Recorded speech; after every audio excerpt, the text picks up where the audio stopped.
Samantala, report mo na PBBM sumabak na sa mga pulong at aktibidad sa kanyang state visit sa Cambodia. Umaabante sa balita si Abante reporter Aileen Taliping. Abante Radyo Live Report.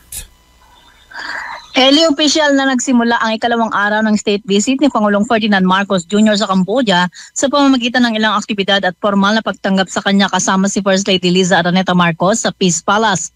Mainit na tinanggap ang first couple ni Acting Head of State at Senate President Hun Sen na kumatawan kay King Norodom Sihamoni.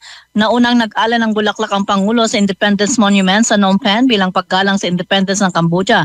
Kasunod nito ang wreath-laying ceremony sa katabing monument ng King Father ng Cambodia na si Majesty Norodom Sihanouk. Nakatakdang saksihan ng Pangulo ang lagdaan ng kasunduan ngayong hapon na may kinalaman sa edukasyon, air connectivity at transnational crime at pagkatapos nito ay makikipagpulong ito sa business leaders ng Cambodia upang manghikayat ng mga mamumuhunan sa Pilipinas. Ito si Aileen Taliping, Abante.